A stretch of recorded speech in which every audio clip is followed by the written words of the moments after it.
विनायकं गुरुं नौमि साखरे नाम विश्रुतं येषां चरणसान्निध्यात् जीवा मुक्ता भवन्ति। साखरे वंशविख्यातं ज्ञानदानपरायणं विनायकं गुरुं वन्दे भवबन्धविमुक्तये। ज्ञानप्रतापविलसत्वचनामृतं च अद्वैतभावपटुता हितबुद्धिरस्य ज्ञानेश्वरस्तु भगवान् अवतीर्णैव श्रीरंगनाथ गुरुराज नमोस्तु तुभ्यं। ह्या देहाचा तू द्रष्टा आहेस म्हणून देहच तू नव्हेस आणि देह पंचभूतांचा असल्यामुळे तुझाही नाही। सद्गुरू सांगतात की हा देह पंचभूतांचा आहे, पंचभूत कारण आहेत आणि देह कार्य आहे। म्हणून पंचभूतांचा गोंधळ केला एके ठाई मेळ, लाविला सबळ अहंकार त्या पाठी। म्हणजे पंचभूताच्या कार्यरूप देहाला आपण मी समजलं आणि त्याच्या बळच आपण त्याला मी समजायला लागलो। म्हणजे देह अनित्य आहे, अशुद्ध आहे, दुःखरूप आहे आणि अनात्मा आहे। पतंजली योगसूत्रकार सांगतात की देह अनित्य, अशुद्ध, दुःखरूप, अनात्मा आहे आणि त्याला जाणणारे आपण नित्य, शुद्ध, सुखरूप आत्मा आहोत। मग अनात्म शरीर, अनित्य शरीर, नित्य असलेला मी कसा असू शकेल? शरीर अनित्य आहे असा अंतःकरणामध्ये नित्य अनुभव आहे। जग, शरीर अनित्य आहेत असा अनित्य अंतःकरणामध्ये नित्य अनुभव आहे आणि अनित्य अंतःकरणात मी नित्य आहे असा नित्य अनुभव आहे। तरी सुद्धा आपण अनित्य शरीराला मी समजायला लागलो, याचंच आश्चर्य आहे। ऐसे असोनी ये शरीरी, अनित्य भावाची या उदरी, नित्य भावाची सुरी दाटेची ना। ज्ञानोबरायांना आश्चर्य वाटायला लागलं की अनित्य अंतःकरणामध्ये देहाचे द्रष्टा आपण आहोत। देह अनित्य आहे, अनित्य देहाचे आपण नित्य द्रष्टा आहोत। तरी सुद्धा आपण अनित्य देहाला मी समजायला लागलो, ही चूक कसं काय व्हायला लागली? म्हणून अनित्य शब्दाचा अर्थ ज्याच्यामध्ये बदल व्हायला लागला, सारखा बदल व्हायला लागला। आणि नित्य शब्दाचा अर्थ ज्याच्यामध्ये कधीच बदल होत नाही। आता जी वस्तू एका तासात बदलत नाही, ती वस्तू एका वर्षात बदलत नाही, ती वस्तू एका जन्मात बदलत नाही, नाही ती कधीच बदलत नाही। म्हणून ह्या सृष्टीचा आणि शरीराच्या बदलण्याचा हिशोब नाथ महाराज सांगतात। एका तासा माझी कोटी वेळा सृष्टी, होती जाती दृष्टी पाहे तोची। म्हणजे एका तासामध्ये कोटी वेळेस सृष्टी उत्पन्न होते आणि नष्ट होते। मग ह्याला कोण्या तोंडानं खरं म्हणावं? एका तासामध्ये जर कोटी वेळेस सृष्टी उत्पन्न होत असेल आणि नष्ट होत असेल तर याला कसं खरं म्हणावं? त्याच्याही पलीकडे जाऊन ज्ञानोबराय सांगतात, लावून डोळा उघडे तव वरी कोटी वेळा घडे मोडे, माशी पंख पाखडे तव हे सरे। ज्ञानोबरायचं माप त्याच्यापेक्षा बारीक आहे। ते म्हणतात की डोळ्याची पापण लवून उघडूस तर ही सृष्टी कोटी वेळेस उत्पन्न होते आणि नष्ट होते। आता तुम्ही जरा बारीक विचार करा की डोळ्याची पापण लवून उघडूस तर जर ही सृष्टी, हे शरीर जर कोटी वेळेस उत्पन्न होत असेल आणि नष्ट होत असेल तर हे खरे आहेत का? म्हणून पुढे सांगतात की पिंडी देह स्थिती ब्रह्मांडी पसारा, हरी विन सारा व्यर्थ भ्रम। भ्रम शब्दाचा अर्थ जे जिथं नाही ते तिथं वाटणं, याला म्हणायचं भ्रम. मग आपण जगत सत्य नसताना आपण जगत सत्य मानायला लागलो, हा भ्रम आहे. देह मी नसताना आपण देह मानायला लागलो, हा भ्रम आहे. आपण देवाहून वेगळे नसताना आपल्याहून देव वेगळा वाटायला, हा भ्रम आहे. आणि आपण सत्य परमात्मा असताना आपल्याला आपण मरणारे वाटायला लागलो, हा सगळ्यात मोठा भ्रम आहे. मग भ्रम प्रत्यक्ष आहे तर त्याला प्रत्यक्ष अपरोक्ष ज्ञानच पाहिजे. भ्रमनिवृत्तीसाठी प्रत्यक्ष आत्मज्ञान होणं गरजेचं आहे. तिथं परोक्ष ज्ञान काहीच कामाचं नाही. म्हणून सांगताना सुरुवातीला सांगितलं की गुरुर ब्रह्मा गुरुर विष्णू गुरुर्देवो महेश्वरः. म्हणजे ब्रह्मा विष्णू महेश हे गुरु आहेत, पण परोक्ष गुरु आहेत. आणि गुरु साक्षात परब्रह्म. गुरु साक्षात कसे आहेत? परब्रह्म आहेत. तस्मै श्री गुरुवे नमः. कारण सद्गुरू काय करतात? सद्गुरू आपल्या ठिकाणी असलेली जी प्रत्यक्ष भ्रांती आहे तिचं प्रत्यक्ष ज्ञानानंच निवारण करतात.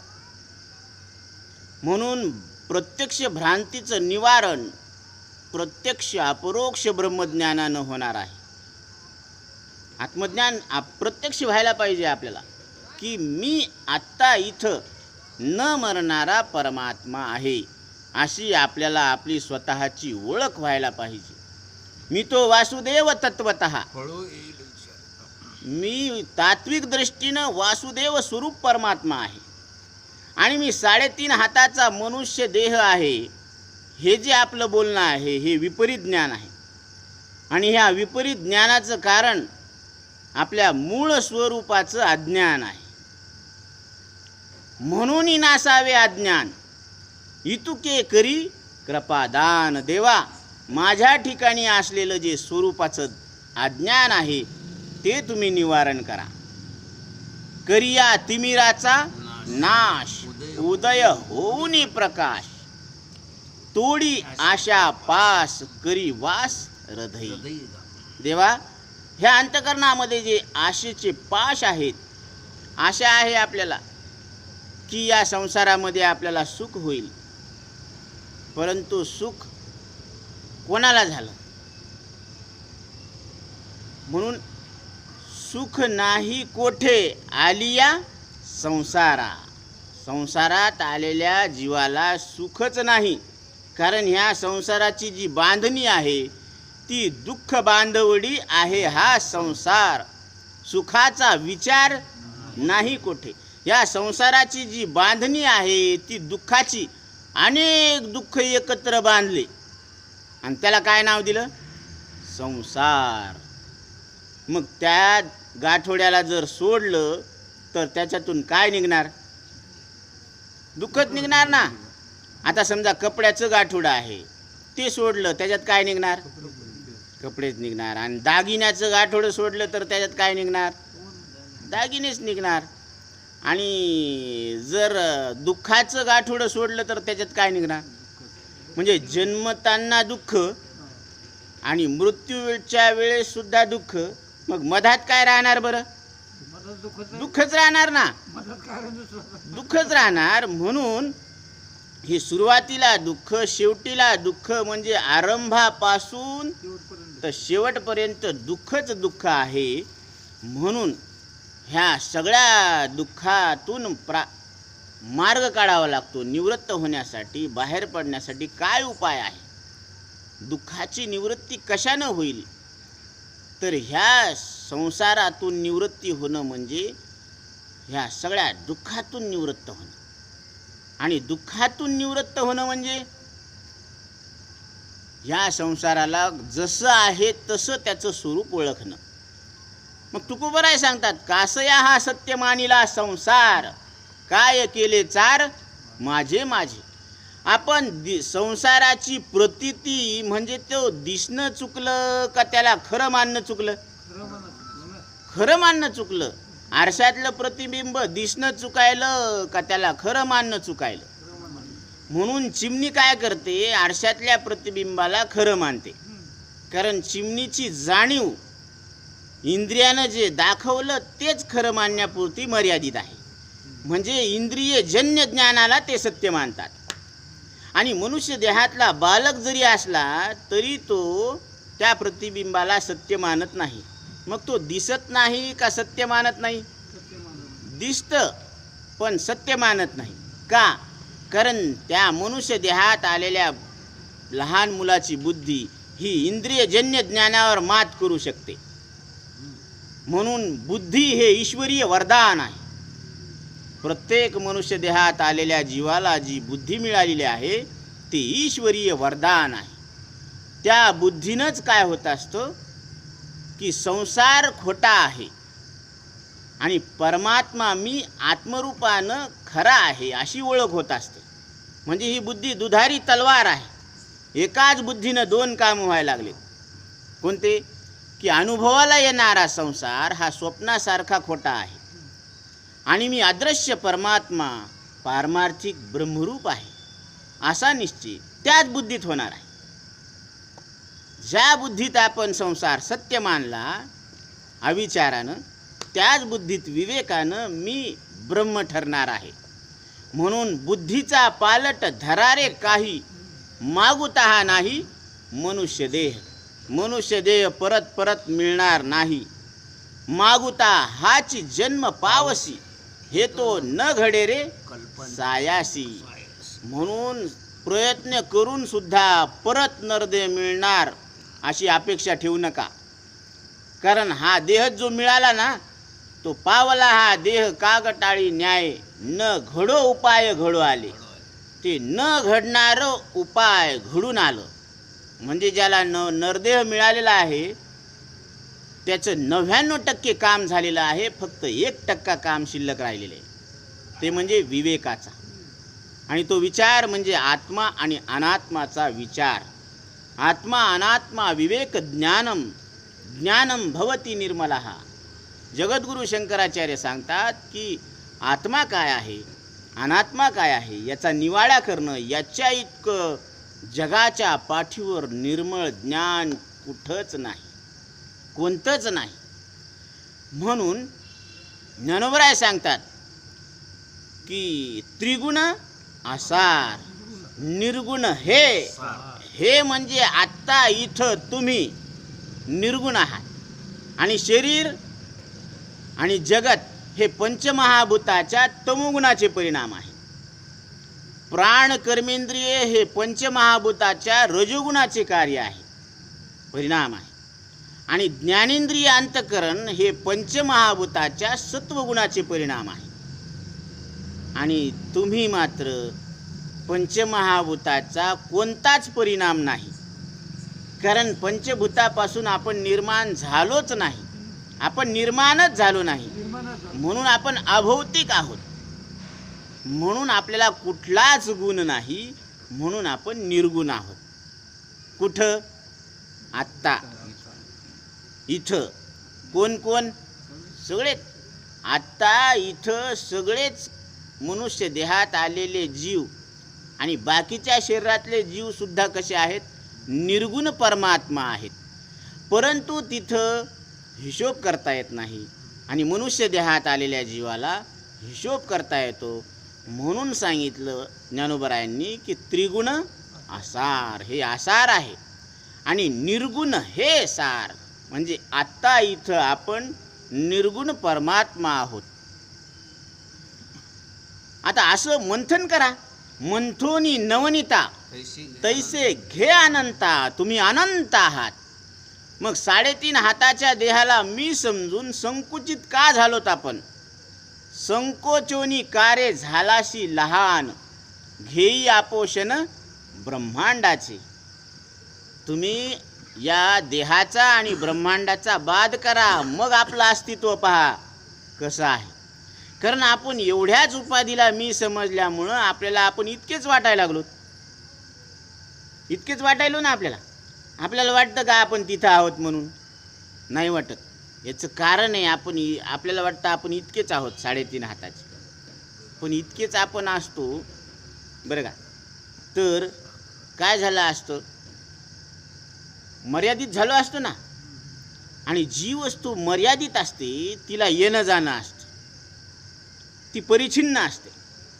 आणि जी वस्तू परिच्छिन्न असते तिला देश मर्यादा, काल मर्यादा असते. जसं या शरीराला देश मर्यादा, याला जागा लागली ना, जागा लागली म्हणजे देश मर्यादा आहे. याला काल मर्यादा आहे म्हणजे याचं वय आहे. किती वयाचं आहे हे? 40 वर्ष, 60 वर्ष, जे असेल ते वर्ष, म्हणजे याला वय लागलं म्हणजे वयाची मर्यादा आहे. याला कालाची मर्यादा आहे, याला देशाची मर्यादा आहे. म्हणजे हे परिच्छिन्न आहे, म्हणजे तुकडा आहे. ब्रह्मांड आहे, ब्रह्मांडाचा हा एक तुकडा आहे. पिंड म्हणजे काय? ब्रह्मांडाचाच एक भाग आहे ना. जे पिंडामध्ये आहे तेच ब्रह्मांडामध्ये आहे. तसं भंडाऱ्याला उंडा तिंबला आणि एक पोळी लाटायला उंडा घेतला त्याच्यातलाच, पण तो मोठा उंडा आणि हे लहान उंडा. तसं ब्रह्मांड म्हणजे काय? मोठा उंडा आहे, ते काळात गेलेलाच आहे, काळाच्या चरकात. अवघाची आकार ग्रासियला काळे, एकते निराळे हरीचे नाम. आता अवघाचा आकार म्हणल्यावर ब्रह्मांडाचा मोठा आकार आणि या देहाचा लहान आकार सगळाच कालाच्या चरकात गेला. जसा ऊस चरकात गेला म्हणजे स्वतऱ्या होऊनच निघणार ना आता बाहेर, तसं ब्रह्मांड आणि शरीर काळाच्या मुखात गेलं म्हणजे आता हे लहान आकार वेगळा राहिला का? काही सगळेच आकार गेलेत काळाच्या मुखात. म्हणून हे सगळे घडी घडी काळ वाट याची पाहे, अजून किती आहे अवकाश. म्हणून हे शरीर मृत्यूच्या मुखात चाललेलं आहे. काळ ह्याला, म्हणून याला देश मर्यादा आहे, याला काल मर्यादा आहे, याला जागा लागलेली आहे, याला वय आहे ना. म्हणून हे परिच्छिन्न आहे. आणि ज्याला देश मर्यादा आहे, काल मर्यादा आहे, ते परिच्छिन्न आहे. आणि परिच्छिन्न आहे म्हणल्यावर ते नष्ट होणार आहे, व्यापक नाही. आणि हे शरीर आणि जग ह्या दोघांना काय आहे? काल मर्यादा आहे, देश मर्यादा आहे. म्हणून हे परिच्छिन्न आहे. म्हणून याला येणं जाणं घडत असतं. हे शरीर याला आपण घरून आणलं नाही इथं, म्हणजे याला आण आण करता येतं. म्हणजे ह्याला येरझार आहे, म्हणजे हे मर्यादित आहे. मर्यादित आहे ना. आणि मर्यादित म्हणलं की ह्याला नष्ट होणार आहे, विनाशी आहे. आणि या विनाशी शरीराला जाणणारे आपण अविनाश परमात्मा आत्ता इथं प्रत्यक्ष आहोत. अविनाशी तू तद्विधी येन सर्वमिदं ततम. अर्जुना, आत्ता इथं या विनाशी शरीराला जाणणारे तुम्ही अविनाश परमात्मा आहात. म्हणून अविनाश करी आपुलिया ऐसे, लावी मना पिसे गोविंदाचे. देवा, मला तू तुझ्यासारखं अविनाश कर गडे. कारण इकडं पाहिलं तर सगळं काय आहे? विनाशीच व्यवस्था आहे. कोण सुख धरोनी संसारी, राहो सांगा मजबा हरी. तुकोबराय देवाला प्रश्न करायले, देवा तुम्ही सांगतात की तुम्ही खुशाल संसारात राहा, पण तुम्ही सांगा देवा की आम्ही कसं राहावं. अव घ्या नाशिवंतापरी. हे सगळ्या कंकरापासून तर शंकरापर्यंत सगळ्याच वस्तू नष्ट होणार आहेत ना. लोक, भोग, शरीर, विषय हे सगळे नष्ट होणार आहेत. आणि तुम्ही म्हणतात की खुशाल राहा, कसं राहा? अहो घ्या नाशिवंतापरी. आणि आम्ही या नाशिवंत वस्तूच्या नादी लागलो तर तू हातचा आलेला अविनाश परमात्मा दूर होशील ना. मग आम्ही हात कोणाचा धरावा? मग कोणाच्या मार्गदर्शनाखाली आम्ही आत्मस्वरूपाची ओळख करून घ्यावी? म्हणून हे सगळं कसं आहे? नष्ट होणार आहे, मर्यादित आहे. आणि या शरीराला जाणणारे आपण मात्र कसे आहोत? अमर्याद आहोत. आपल्याला देश मर्यादा नाही, आपल्याला काल मर्यादा नाही, आणि आपण परिच्छिन्न नाहीत. आपण कसे आहोत?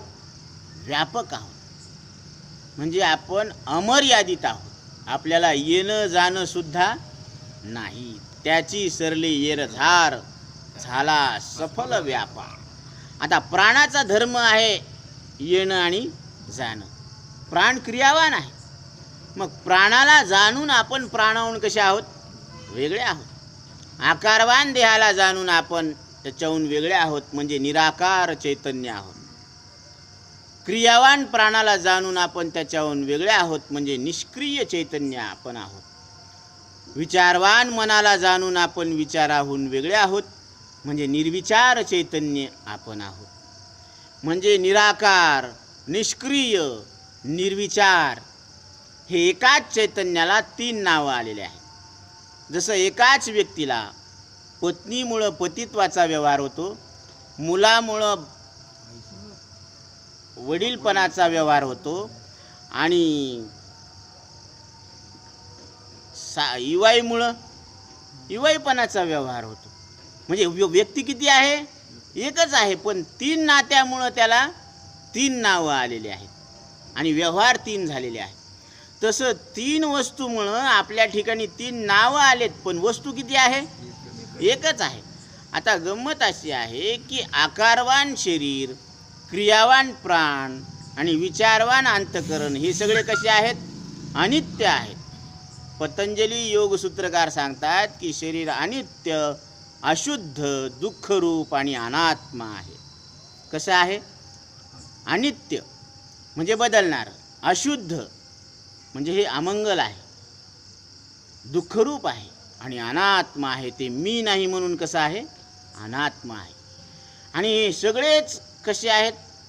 अनित्य, अशुद्ध, दुःखरूप, अनात्म. आणि हा सगळा तांडा मिळून निघाला कशा? कोणाकडं? देवाचा शोध घ्यायला. बरं का? हे सगळे मिळून देवाला भेटायला गेले.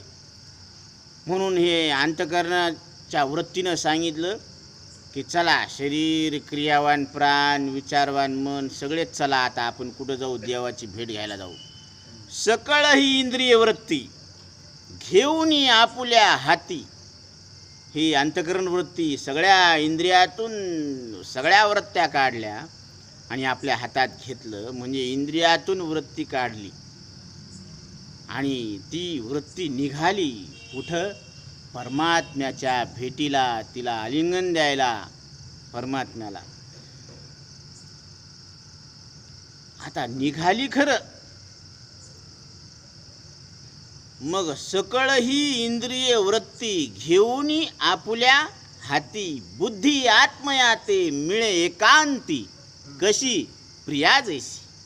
काय उदाहरण दिलं माऊलींनी की जशी एखादी नववधू आपल्या पतीशी एकरूप व्हायला निघत असते, पण निघण्याच्या आधी ती टांगा, टांगेवाला ह्या सगळ्यांचा तिला त्याग करावा लागतो. स्वतःच्या पायातले वाहनं त्याचासुद्धा त्याग करावा लागतो. म्हणून सगळ्याचा त्याग करत करत ती आपल्या पतीशी एकरूप होत असते. तसं ही बुद्धी परमात्म्याशी एकरूप व्हायला निघाली. सगळ्या इंद्रियातून तिनं आपली वृत्ती काय काढली? आपल्या हातात घेतली आणि ही निघाली. आता निघाली ती ज्यावेळेस ती परमात्म स्वरूपाला भेटू लागली, तर त्यावेळेस ती वृत्ती अनित्य आहे आणि परमात्मा नित्य आहे. मग अनित्य वृत्ती नित्य परमात्म्याचा कसा आकार धरण? धरूच शकत नाही. ती स्वतः म्हणायला लागली की बाबा मी स्वतः मरणारी आहे, आणि ज्याच्या जोरावर मी बाकीच्या वस्तूचा आकार धरते तो परमात्मा न मरणारा आहे, आणि मी त्याचा आकार कसा धरू शकेन बरं? त्याच्या सत्तेनं मी बाकीच्या वस्तूचा आकार धरते. म्हणून मी कशी आहे? स्वतः मरणारी आहे, म्हणून मी त्या परमात्म्याचा आकार धरू शकत नाही. बुद्धी न जाणे आणि जाणेही तयास, तो अपार शुद्ध परमात्मा मीची असे. साधू निश्चलदासजी सांगतात की तो परमात्मा कसा आहे? अपार आहे, त्याला पारावारत नाही. आणि बुद्धी कशी आहे? मर्यादित आहे. कारण अनंत बुद्धीचे तरंग क्षणोक्षणा पालटती रंग, करू जाता संग तव तव होयती बाधक. अनंत बुद्धीचे तरंग आहेत, त्याच्यातला कोणता तरंग आपण आहोत? का प्रत्येक तरंगाला जाणून आपण प्रत्येक तरंगाहून वेगळे आहोत. आता लहानपणी आपल्याला पैसे दिले तर त्या पैशाची आपण भावली आणून खेळत होतो, आणि आता आपल्याला जर भावली दिली तर आपण भावली विकून पैसे करू. म्हणजे आपण जाणणारे तर तेच आहोत, पण बुद्धी बदलली, बुद्धीचे तरंग बदलले. मग बुद्धी म्हणजे काय आहे? तरंग आहे. जसं विद्युत शक्ती काय आहे?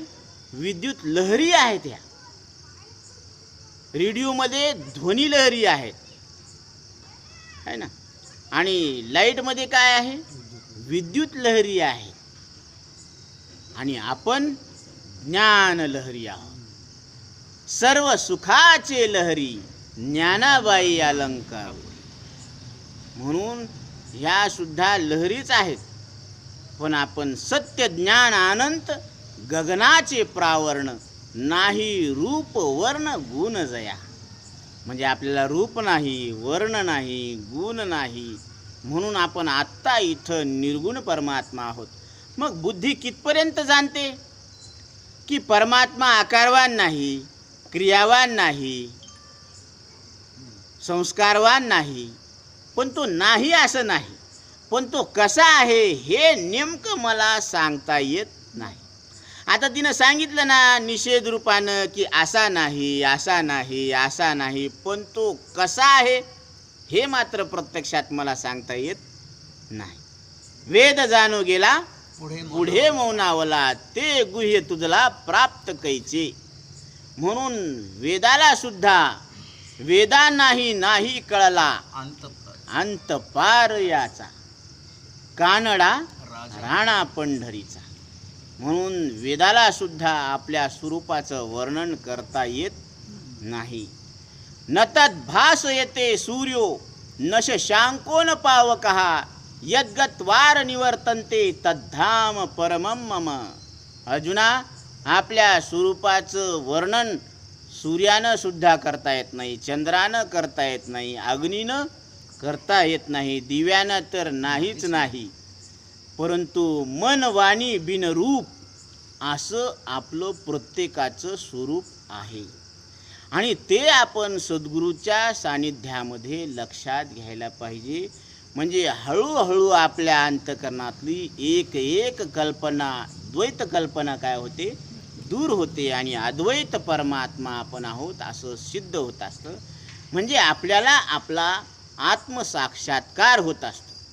साक्षात्कार शब्दाचा अर्थ काय आहे? आत्ता इथं आपण प्रत्यक्ष परमात्म स्वरूप आहोत अशी आपल्याला आपल्या स्वरूपाची ओळख होणं, यालाच आत्मसाक्षात्कार म्हणायचं. आणि हा साक्षात्कार आपल्याला पहिल्यांदा सुद्धा असतो, पण अनुभव असतो. पण अनुभव म्हणून वाटत नसतो. गुरु विना अनुभव कैसा कळे. आणि सद्गुरूला शरण गेल्यानंतर मग काय होत असतं? अनुभव म्हणून वाटत असतो, एवढंच होत असतं. जसं बाबर सारलं की पाणी आयतच असतं खाली, फक्त बाबर सारवावं लागतं. तसं आपल्या बुद्धीवर अज्ञानाचं कीटन चढलेलं आहे, काजळी आलेली आहे. मी अविवेकाची काजळी फेडून विवेक दीप उजळी, तय योगिया पाहे दिवाळी निरंतर. म्हणून ह्या बुद्धीवर जे अज्ञानाची अविवेकाची जी काजळी आलेली आहे तिला विवेकानं निवृत्त करावं लागतं. आणि विवेक प्रत्येकाकडं आहे. काय विवेक करायचा? की हे सगळं कसं आहे? अनित्य आहे.